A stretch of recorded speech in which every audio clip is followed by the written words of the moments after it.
محمد سيد الكونين والثقلين والفارقين من عرب ومن عجم. نماز چھوڑنا گناہ ہے کہ نہیں ہے؟ سب کو معلوم ہے حرام ہے، بلکہ کبیرہ گناہ ہے. نماز ترک کرنا صغیرہ گناہ نہیں، چھوٹا گناہ نہیں، کبیرہ گناہ ہے. گناہ ہے کبیرہ، بڑے گناہوں میں اس کا ذکر آیا ہے. جیسے شراب پینا کبیرہ گناہ ہے، زنا کرنا گناہ کبیرہ ہے، چوری گناہ کبیرہ ہے. اس طرح نماز کا ترک کرنا گناہ کبیرہ ہے، چھوٹا گناہ نہیں ہے. یہ چھوٹ گئی آپ سے، ہم سے، کسی سے بھی چھوٹ گئی نماز، گناہ تو کیا. لیکن فقہائے کرام نے مسئلہ یہ بیان کیا ہے، مسجد میں آ کر کے اگر تم قضا نماز پڑھتے ہو تو منع ہے، منع کیا گیا ہے. ہاں اگر اس انداز میں پڑھتے ہو کہ کسی کو معلوم نہیں پڑتا تو کوئی حرج نہیں. اب وہ مسئلہ میں بہت باریکی سے بتا رہا ہوں، میرے ٹاپک سے ریلیٹڈ ہے. اس لیے عشاء کی نماز تمہاری چھوٹ گئی، عشاء کی نماز چھوٹ گئی، قضا ہو گئی، یہ گناہ ہے.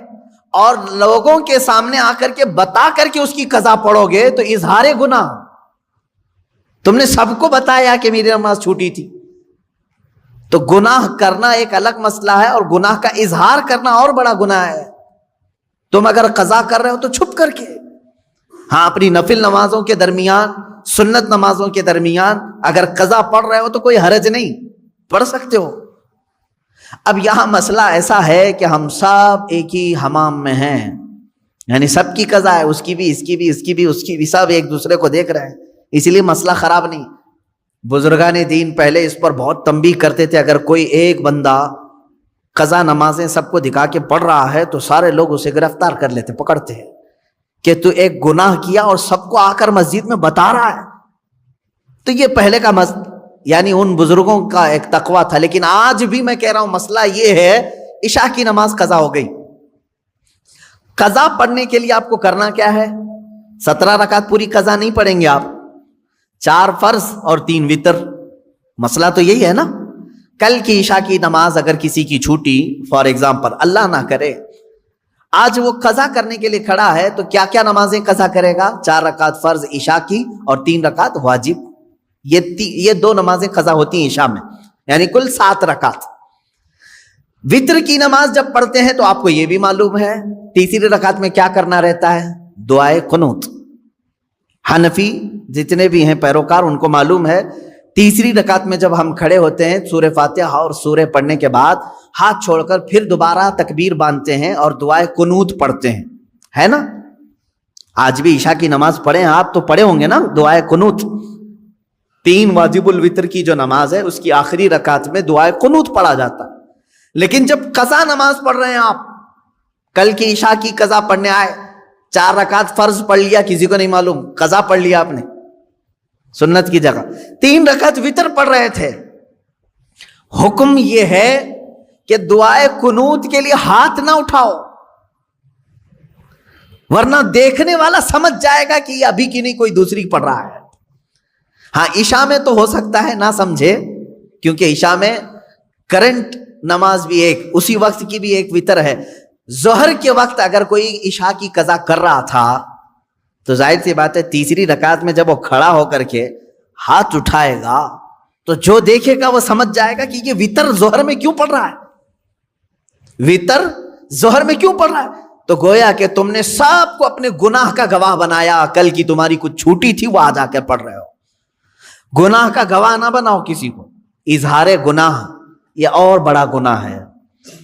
یہ مسئلہ آپ نے سمجھ لیا ہوگا. اب اندازہ کرو ایک چھوٹی ہوئی نماز کو بندہ جب ادا کرنے آ رہا ہے تب شریعت نے اتنا حکم دیا ہے کہ چھپ کر کے کرو. ان لوگوں کا کیا انجام ہوگا جو فحش کلامی علل اعلان کرتے ہیں، رات کو زنا ہو گیا ہے فلاں کے ساتھ، فلاں ہو گیا ہے، اس کو مزے لے کر کے بیان کرتے ہیں، ان کا کیا انجام ہوگا. میاں یہاں نماز کی قضا کے لیے بھی شریعت نے کہا ہے کہ اس طرح پڑھو کہ لوگوں کو خبر نہ ہو. اور لوگوں کی جو برائیاں بیان کرتا ہے کٹوں پہ بیٹھ کر کے، اس کا کیا انجام ہے. سوچو اس بات کو. قرآن کی یہ دونوں آیتیں ہمارے لیے عبرت ہیں. اللہ نے فرمایا ایک تو یہ زبان سے نکلنے والا کوئی برا کلمہ اللہ تم سے ہرگز پسند نہیں کرتا، اور جب ایسا بندہ مر جاتا ہے جو فحش کلامی کرتا ہے اس کے منہ سے بدبو نکلتی ہے ایسی کہ جہنم بھی کانپنے لگتا ہے، یہ حدیث میں ہے۔ اور دوسری چیز، دو آیت میں نے پڑھی، ان تبدو خیرن او تخفو، اگر تم بھلائی کو علل اعلان کرو یا چھپ کر کرو، اللہ رب العزت اسے پسند کرتا ہے، قبول کرتا ہے۔ او تعفو عن سوء، ایک اور اس میں ذکر ہے، اللہ فرماتا ہے یا کسی کی برائی سے درگزر کر دو، کسی کے اندر تم نے برائی دیکھی اسے معاف کر دیا، فإن اللہ کان عفوا قدیرا، تو بے شک اللہ معاف کرنے والا قدرت والا ہے۔ ایک بات یاد رکھیں، معاف کرنا کس کی صفت ہے؟ اللہ کی صفت، آپ سب کو معلوم ہے۔ رحم کرنا کس کی صفت ہے؟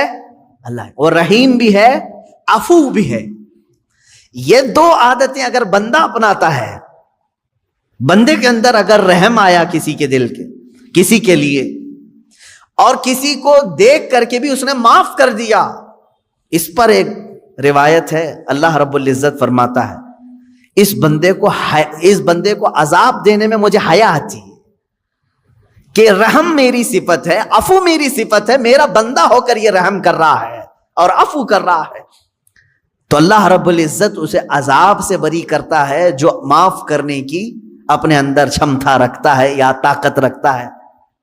معاف کرنے کا جذبہ جس کے اندر ہے وہ معاف کیا جائے گا۔ حضور اکرم صلی اللہ علیہ وسلم کی مشہور حدیث ہے، من لا یرحم لا یرحم، جو کسی پر رحم نہیں کرتا قیامت کے دن اس پر بھی رحم نہیں ہوگا۔ یہ سمجھ کر کے چلو، تم پر بھی رحم نہیں کیا جائے گا۔ ہاں، رحم کرنا اور معاف کرنا اگر کسی کی عادت ہے، امید رکھے کہ اللہ بھی اس پر رحم کرے گا اور اسے معاف بھی کرے گا۔ آپ اپنے رب سے اپنے متعلق جیسی امید رکھتے ہیں ویسی بندوں کے ساتھ بھی کریں۔ مثال کے طور پر 100 گناہ ہو گئے میرے، 100 گناہ ہو گئے، اللہ سے تم کیا امید رکھتے ہو؟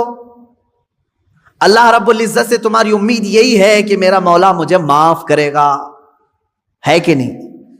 تم اپنے متعلق تو یہ امید رکھتے ہو، لیکن تمہارے ساتھ جب کسی نے ایک بھی برائی کر دی اور 9 اچھائیاں کیا ہے، 10 میں سے 9 اچھائیاں کیا، ایک برائی کیا، تم اس کو معاف کرنے کی طاقت نہیں رکھتے، یہ نہیں سوچتے کہ اس کے پاس 9 اچھائیاں تھیں میرے ساتھ، ایک برائی ہو گئی ہے، معاف کر دو اس کو۔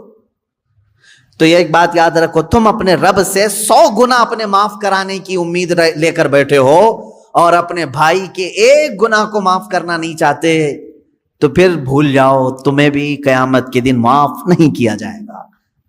اب ایک حدیث میں سناتا ہوں، معاف کرنے کے متعلق یہاں آئی ہے، اس لیے ہمارے معاملات ہوتے ہیں ایک دوسرے کے، مرنے سے پہلے امت مصطفیٰ کو معاف کر کے مرو، کبھی بھی ہو، بدلے کی بھاونا، انتقام کا جذبہ نہ رہے، اللہ کے حوالے کر دو۔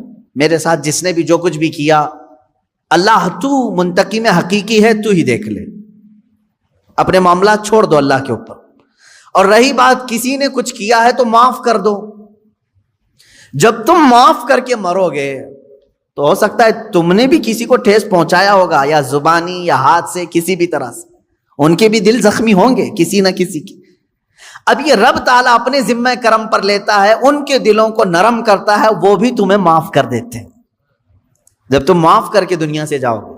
میں حدیث بتا رہا تھا، حدیث یہ ہے، 2 بھائیوں میں تکرار ہوئی، جھگڑا ہوا، ایک دوسرے سے دونوں کا کچھ نہ کچھ مباحثہ ہوا، اور تکرار کے بعد دونوں الگ ہوئے جھگڑے کے بعد، لیکن ان میں سے ایک بھائی معافی مانگنے کے لیے آیا دوسرے کے پاس۔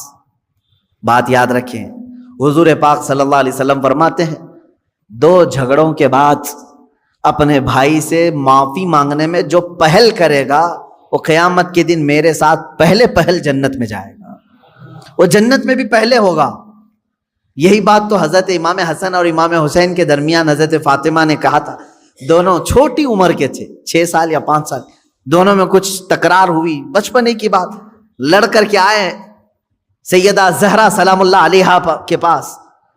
آپ کے پاس جیسی آئے تو انہوں نے کہا، ایک جملہ یہ کہا، بیٹا مجھے معلوم نہیں کس کی غلطی ہے کس کی خطا ہے، ماں فاطمہ تو زہرا رضی اللہ تعالیٰ عنہا فرما رہی ہیں مجھے یہ نہیں معلوم، لیکن ایک بات یاد رکھ لو کہ دونوں کے تکرار سے، دونوں کے جھگڑوں سے کہیں اللہ دونوں سے ناراض نہ ہو جائے، دونوں رونے لگے، کچھ بھی ہو جائے لیکن مولا ہمارا نہ روٹھے۔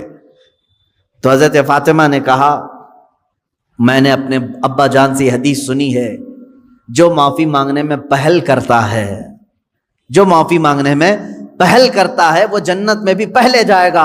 ابھی یہ جملہ مکمل نہ ہونے کو تھا، امام حسین چھوٹی عمر کے تھے، دوڑ کر کے حضرت امام حسن کے پاس گئے، کہا برادر محترم جو کچھ بھی ہوا ہماری تکرار ہمیں معاف کر دیں۔ اب دوسرے بھائی کا کیا مقام ہے یہ بھی حدیث پاک سے سن لیں۔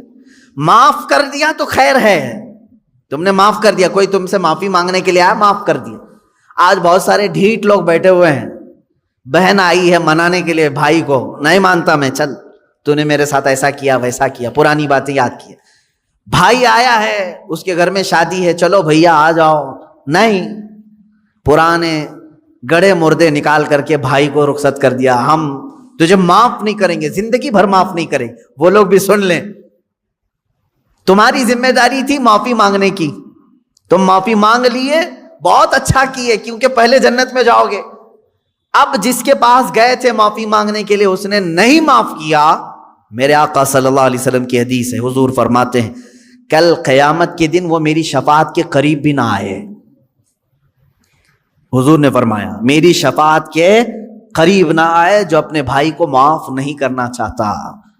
تم سے اگر تمہارا بھائی منانے کے لیے آ گیا، تمہاری بہن آ گئی، تمہارا پڑوسی آ گیا، تمہارا رشتہ دار آ گیا، تو پہلی بات تو یہ سوچ لو کہ وہ بازی مار لے گیا۔ معافی تو تمہیں بھی مانگنا چاہیے تھا، پہل میں کیوں نہ کروں، لیکن وہ بازی مار لے گیا، جنت میں پہلے جائے گا۔ اب اگر تم نے معاف کر دیا تو خیر ہے، نہیں معاف کرا تو کل قیامت کے دن شفاعت رسول سے بھی محروم ہو جاؤ گے۔ اب رسول اگر شفاعت نہ کریں کس کے پاس جاؤ گے؟ وہاں تو آدم علیہ السلام سے لے کر عیسیٰ علیہ السلام تک ہر کوئی کہہ رہے ہیں اذهبوا الی غیری، جاؤ میرے علاوہ کسی اور کے پاس جاؤ۔ کس کے پاس جاؤ گے؟ اگر نبی بھی منع کر دیں جاؤ تمہاری شفاعت میرے پاس نہیں۔ اللہ کے نبی صلی اللہ علیہ وسلم فرماتے ہیں جو اپنے بھائی کو معاف نہیں کرتا کل وہ میری شفاعت کے قریب نہ آئے۔ عزیزان گرامی وقار، اللہ رب العزت یہ فرما رہا ہے اگر چھپا کر کے درگزر کر دیا، اگر تم نے اپنے بھائی کو معاف کر دیا فَإِنَّ اللَّهَ كَانَ عَفُوًّا قَدِيرًا، تو سمجھ لو کہ بے شک اللہ بھی معاف کرنے والا، قدرت رکھنے والا ہے۔ یہاں قدیر کا لفظ آیا ہے، عفو کا مطلب ہوا معاف کرنے والا، قدیر کا مطلب ہوا قدرت رکھنے والا۔ دونوں کی میچنگ کیا ہے؟ معاف کرنے والا ہے، قدرت رکھنے والا ہے، معاف کرنے والا ہے، قدرت رکھنے والا ہے۔ میرے عزیزو، قدیر کے لفظ کا اس میں جو کمبینیشن ہے وہ جو ہمیں یہاں نظر آتا ہے وہ یہ ہے کہ مولا تبارک و تعالیٰ تمہارے گناہ سمندر کے برابر بھی ہوں تو قدرت رکھتا ہے کہ وہ معاف کر دے۔ یہ قدرت ہے اس کی کہ وہ قدیر ہے۔ یہاں تک کہ ایک شخص آیا حضور اکرم صلی اللہ علیہ وسلم کی بارگاہ میں، اس نے کہا اے رسول پاک میرے گناہ بہت زیادہ ہو گئے، بہت زیادہ ہو گئے، کیا میری معافی ہو سکتی ہے؟ اللہ کے حضور میرے آقا صلی اللہ علیہ وسلم نے عرض کیا کہ مولا کیا اس بندے کی معافی ہو سکتی؟ رب تبارک و تعالیٰ نے جبرائیل امین کے ذریعے بھیجا اور ارشاد فرمایا اے رسول پاک صلی اللہ علیہ وسلم آپ اس بندے سے پوچھیں کیا اس کے گناہ سمندر کے برابر ہیں؟ حضور صلی اللہ علیہ وسلم نے اس سے پوچھا کہ اللہ تعالیٰ نے یہ سوال کیا ہے تجھ سے؟ اس نے کہا نہیں، اس سے بھی زیادہ ہیں، اس سے بھی زیادہ ہیں۔ رب تبارک و تعالیٰ نے پھر فرمایا اے حبیب اس سے پوچھے پوری دنیا کے درختوں کے پتوں کے برابر ہیں اس کے گناہ؟ حضور نے جب یہ پوچھا تو اس نے کہا اس سے بھی زیادہ ہیں، اس سے بھی زیادہ ہیں۔ رب تبارک و تعالیٰ نے فرمایا اے رسول اس سے پوچھ لیں زمین و آسمان کے بیچ میں جتنا خلا ہے کیا اتنے گناہ ہیں اس کے؟ حضور صلی اللہ علیہ وسلم نے اس سے سوال کیا رب تعالیٰ تجھ سے یہ پوچھ رہا ہے؟ تو بندہ کہتا ہے شاید اس سے بھی زیادہ ہوں گے، میرے گناہ شاید اس سے بھی زیادہ ہوں گے۔ اب رب تبارک و تعالیٰ فرماتا ہے اے رسول اس سے فرما دے چاہے جتنے بھی گناہ ہوں گے میری رحمت سے تو زیادہ نہیں، میری رحمت سے بھی زیادہ ہے۔ اب رسول کریم صلی اللہ علیہ وسلم نے اس بندے سے پوچھا، رب تعالیٰ اب تجھ سے یہ پوچھ رہا ہے، تو نے کہا تیرے گناہ سمندر سے زیادہ، پتوں سے زیادہ، زمین و آسمان کی خلا سے زیادہ، کیا تیرے گناہ رب کی رحمت سے بھی زیادہ ہیں؟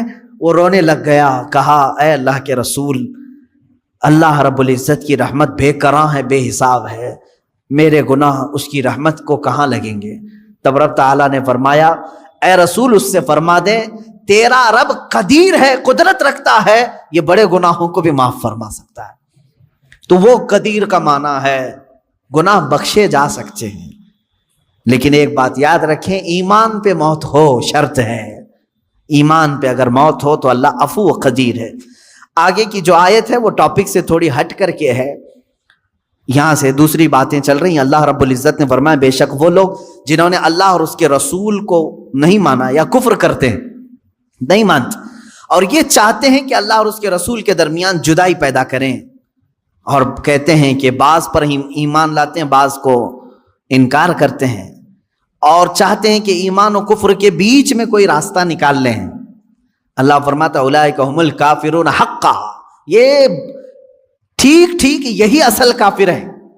آیت کا لب لباب میں بتا دوں، خلاصہ اللہ تعالیٰ نے یہاں پر 3 لوگوں کی مذمت فرمائی، اس میں سے ایک آدمی کی میں بات کر رہا ہوں۔ ایک ایمان ہے لا الہ الا اللہ، اللہ کے سوا کوئی معبود نہیں، میرے عزیزو یہ دن ہے۔ ایک طرف کفر ہے، کروڑوں خدا ہے، یہ بھی خدا، یہ بھی خدا، یہ بھی خدا، یہ رات ہے۔ مجھے بتاؤ یہ 2 اپوزٹ چیزیں مل سکتی ہیں؟ ایک کہہ رہا ہے کوئی خدا نہیں سوائے اللہ کے، ایک کہہ رہا ہے ہر ایک خدا ہے، اپوزٹ چیزیں ہو گئی۔ ایمان اور کفر مل سکتے ہیں، دونوں کا ملاپ ہو سکتا ہے، لیکن کچھ لوگ چاہتے ہیں کہ ان کے بیچ میں ایک راستہ نکال لیں، انہی کے بارے میں قرآن کہتا ہے۔ اللہ تعالیٰ فرماتا یریدون ان یتخذوا بین ذلک سبیلا، کچھ لوگ ایسے ہیں جو چاہتے ہیں ان کے اور ان کے بیچ میں ایک راستہ نکال لیں۔ یہ لوگ کون ہیں؟ وہ بعض اسلام کو بھی ایکسپٹ کرنا چاہتے ہیں اور بعض کفر کو بھی قبول کرنا چاہتے ہیں، یہ بھی تھوڑے اچھے ہیں، یہ بھی تھوڑے اچھے ہیں، ان کی یہ چیزیں ہم نہیں لیں گے، ان کی یہ چیزیں ہم نہیں لیں گے، دونوں کو ملا کر کے تم مکسچر ایک راستہ بنانا چاہتے ہو۔ یہ کون لوگ ہیں مولا؟ رب تعالیٰ فرماتا اولئک هم الکافرون حقا، حقیقت میں تو بڑے کافر یہ ہیں جو باؤنڈری کو پاٹ رہے ہیں، بیچ کی باؤنڈری کو ہٹا رہے ہیں، یہ حقیقت میں بڑے کافر ہیں۔ اللہ فرماتا وَأَعْتَدْنَا لِلْكَافِرِينَ عَذَابًا مُهِينًا، رب تعالیٰ فرماتا ہم نے کافروں کے لیے ذلت کا عذاب تیار رکھا ہے۔ میرے عزیزو اس میں ہونا کیا چاہیے؟ دیکھیں بعض لوگوں کو ایسا لگے گا کہ یہ کسی سے بھی ملنے کی بات نہیں کرتے، کیوں نہیں؟ آپ ملے، سارے لوگوں سے ملے، دنیا میں جتنے ریلیجنس ہیں سب سے ملے، آپ یہودی، عیسائی، ہندو، جو کچھ بھی ہیں سب سے ملے، اخلاق تم اپنے دکھاؤ ان کو۔ لیکن میں جس چیز کی بات کر رہا ہوں وہ یہ ہے کہ اپنے اخلاق کے ساتھ دوستی رکھی جا سکتی ہے، لیکن ہر عقیدے کو ایکسپٹ نہیں کیا جاتا، ہر ایک چیز کو ہم اپنے رنگ کو ایسا نہ بدلیں جس کو محاورے میں کہا گیا کوا چلا ہنس کی چال، اپنی چال بھول گیا۔ کوا جو ہے وہ سوچتا ہے ہنس کی طرح میں بھی چل کر کے دیکھوں، بعد میں ہوتا کیا ہے وہ پریکٹس کرتے کرتے وہ ہنس کی طرح بھی نہیں چل پا رہا ہے اور اصلی کوا بھی نہیں رہا، بیچ کا ہو گیا، اس کو اپنی چال ہی ختم، بھول گیا۔ اسی طرح کچھ لوگ ایسے ہیں جو سوچتے ہیں نہیں ہم سیکولر ہیں، ہم بیچ والے ہیں، ہم پورے مسلمان بھی نہیں بننا چاہتے، ہم پورے وہ بھی نہیں، وہ درمیان میں آ کر کے ان کو بعد میں یہ بھی بھول جاتے ہیں کہ ہم تھے کیا اصل، وہی کوے ہیں جو اپنی چال بھول گئے۔ اسی لیے کہا گیا ہے اللہ رب العزت نے تمہیں جس فطرت میں پیدا کیا ویسے ہی رہو، ویسے ہی رہو۔ اب اس کو ایک میں دوسری مثال بتا دوں۔ ایک بندہ ایسا ہے کتوں سے بہت پیار کرتا تھا، کتے اسے اچھے لگتے تھے، یہ تھا انسان لیکن کتوں سے اسے پیار تھا، تو اس نے یہ سوچا کہ میں تھوڑا انسان رہوں تھوڑا کتا بن کے رہوں، تو وہ کتوں کے ساتھ جاتا رہا، تھوڑا 4 پیر سے چلتا رہا، دونوں ہاتھ زمین پہ رکھنا اور گھٹنوں کے بل چلتا رہا، کتے جیسا منہ ہلاتے ہیں ویسا ہلاتا رہا، کیونکہ اسے پیار تھا، اور تھا کیا؟ انسان۔ وہ کتوں سے پیار کی وجہ سے تھوڑا کتا بننے کی کوشش کرتا رہا، لیکن بہت دن وہ پریکٹس کر کر کے اس کی حالت ایسی ہو گئی کہ کتا تو بن نہیں سکا، کیونکہ نہ دم آئی نہ کان نکل پائے، کچھ نہیں ہو سکا، کتا نہیں بن سکا۔ لیکن اب سیدھا چلنے کی کوشش کر رہا ہے تو وہ بھی نہیں آ رہا ہے۔ یہ بھی تذکرہ ہے، بزرگوں کی کتابوں میں موجود ہے۔ اب وہ سیدھا چلنے کی کوشش کر رہا ہے انسانوں کی طرح، وہ بھی نہیں ہو پا رہا ہے اس سے، کیونکہ بہت دن پریکٹس کیا کتا بننے کی۔ تو کیا ہوا؟ نہ انسان بن کر کے رہا نہ کتا بن کر کے، یہ کون سی تیسری مخلوق بن گئی، ایک الگ ہی بن گیا۔ یہی قرآن کہتا ہے کہ کچھ لوگ یہ چاہتے ہیں کہ بیچ کا راستہ نکالیں۔ میاں کاہے کا بیچ کا راستہ؟ کیا اسلام میں کوئی چیز کمی رہ گئی تمہیں؟ جو اکبر بادشاہ نکالنے کی کوشش کیا تھا، دونوں کو میچ کر کے ملا کر کے ہم ایک نیا دین تیار کریں گے، نیا مذہب تیار کریں، یہ بھی ہم کو چاہیے یہ بھی ہم کو چاہیے، دونوں کو ملا کر کے۔ اکبر نے جو دین نیا شروع کیا تھا، اکبر بادشاہ، وہ مرتد ہو کر کے مر گیا بیچارہ، وہ وزیروں کی سن سن کر کے۔ اس نے کیا کیا تھا؟ دونوں کو میچ کرتے ہیں، مسجد میں اذان کی بجائے سیپ بجائیں گے تاکہ وہ بھی راضی رہیں گے، نماز پڑھو تم لیکن ممبر پر مورتی بھی رکھی جائے گی، دونوں چیزیں رہیں گی۔ میچ کر کے دونوں کو بیچ کا راستہ نکالنے کی کوشش کیا، اور وہ بیچ کا بن کر کے رہ گیا۔ میرے عزیزو، یہ بات یاد رکھو، اللہ نے تمہیں جس فطرت میں پیدا کیا ہے اسی فطرت میں کامل بن کر کے رہو، اسی میں تمہاری عزت ہے، اسی میں تمہاری عزت ہے۔ قرآن کہتا ہے یا ایھا الذین آمنوا ادخلوا فی السلم کافہ، اے ایمان والو اسلام میں پورے کے پورے داخل ہو جاؤ، آدھا تیتر آدھا بٹیر نہیں، پورے کے پورے داخل ہو۔ حضرت عبداللہ بن سلام رضی اللہ تعالیٰ عنہ صحابی ہیں، صحابی رسول ہیں۔ آپ جانتے ہیں اس صحابی رسول کو ایک چیز پر اللہ کے رسول صلی اللہ علیہ وسلم نے منع فرما دیا، کیا؟ پہلے یہودی تھے، وہ بڑے یہودی عالم تھے، تورات کے عالم تھے۔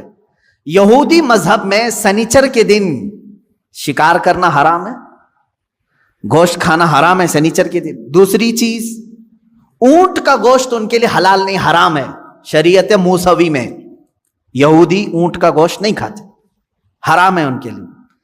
اب حضرت عبداللہ بن سلام جب اسلام لائے تو تورات کے پرانے حافظ تھے، عالم تھے، اب قرآن کے بھی بڑے عالم بن گئے۔ لیکن حضرت عبداللہ بن سلام کیا کرتے تھے؟ سنیچر کے دن گوشت نہیں کھاتے تھے، سنیچر کے دن گوشت نہیں کھاتے، اور اونٹ کا گوشت نہیں کھاتے تھے۔ ان کا اپنا اجتہاد تھا، وہ کیا سوچ کر کے کرتے تھے اس طرح سے؟ جب صحابہ نے ان سے پوچھا تو انہوں نے کہا اسلام میں گوشت کھانا واجب تھوڑی نہ ہے، فرض ہے کیا اونٹ کا گوشت کھانا؟ کھاؤ تو ٹھیک ہے، نہیں کھاؤ تو کوئی بات نہیں، کھا لیا تو حلال ہے، واجب تو نہیں ہے، مینڈیٹری تو نہیں ہے۔ حضرت عبداللہ بن سلام نے کہا اسلام میں یہ واجب نہیں ہے، اور میں چھوڑ دیتا ہوں، نہیں کھاتا ہوں، تو یہودی مذہب پر بھی عمل ہو جائے گا، اسلام پہ بھی عمل ہو جائے گا۔ سنیچر کے دن گوشت کھانا اسلام میں واجب تھوڑی نہ ہے، واجب نہیں ہے، نہیں کھائے گا تو کچھ فرق نہیں پڑتا، لیکن میں اگر نہیں کھاؤں گا سنیچر کے دن تو دونوں مذہب پر عمل ہو جائے گا، یہودی مذہب پر بھی کہ ان کے مذہب میں سنیچر کے دن گوشت کھانا حرام ہے، اس پر بھی عمل ہو جائے گا، اسلام پہ بھی عمل ہو جائے گا۔ جب انہوں نے ایسا کہا تو اللہ تعالیٰ نے آیت نازل فرما دی، یا ایھا الذین آمنوا ادخلوا فی السلم کافہ، اے ایمان والو اسلام میں پورے کے پورے آ جاؤ، آدھا اس پر عمل کرنا آدھا اس پر عمل کرنا نہیں، بلکہ پورے کے پورے اسلام میں داخل ہو جاؤ۔ تو درمیان کا راستہ نکالنے کی کوشش نہ کریں۔